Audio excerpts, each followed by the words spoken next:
గోంగూర mutton curry taste సూపర్గా ఉంటుంది. గోంగూర mutton curry అయితే ఈ విధంగా ప్రిపేర్ చేసుకోండి.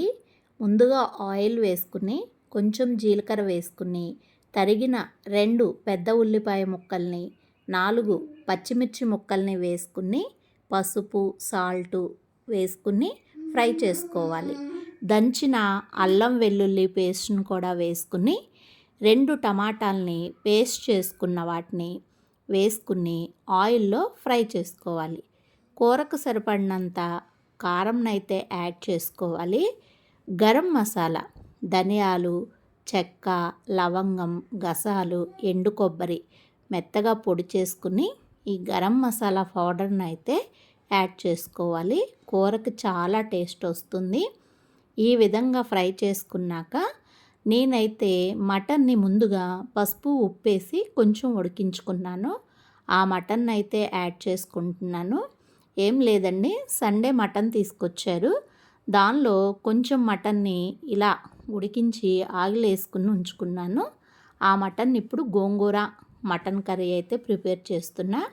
ఈ విధంగా మటన్ను కూడా వేసుకుని కొంచెం సేపు మసాలా అంతా పట్టేటట్లుగా ఫ్రై చేసుకోవాలి.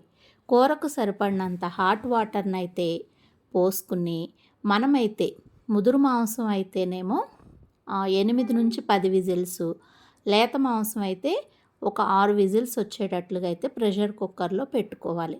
6 విజిల్స్ వచ్చిన తర్వాత చూశారు కదా కర్రీ ఎలా ఉందో. ఈ టైంలో మనము సాల్ట్ కానీ కారం కానీ తగ్గితే యాడ్ చేసుకోవాలి. నేనైతే 4 చిన్న గోంగూర కట్టల్ని శుభ్రం చేసుకుని ఉడికించుకుని మిక్సీలో పేస్ట్ చేసి ఈ విధంగా అయితే రెడీ చేసుకున్నాను. ఇప్పుడు ఆ పేస్ట్ చేసుకున్న గోంగూరని ఈ కర్రీలో కలుపుకుని సన్నని మంట మీద ఆయిల్ బయటకు వచ్చే వరకు ఉడికించుకుని చివర్లో కొత్తిమీర వేసుకుంటే గోంగూర మటన్ కర్రీ అయితే రెడీ అయిపోతుంది. ఇలా చేసుకోండి, సూపర్ టేస్ట్గా ఉంటుంది గోంగూర మటన్ కర్రీ. గోంగూర మటన్ కర్రీ ఇలా చేసుకుని ఎలా వచ్చిందో కామెంట్ అయితే చేయండి.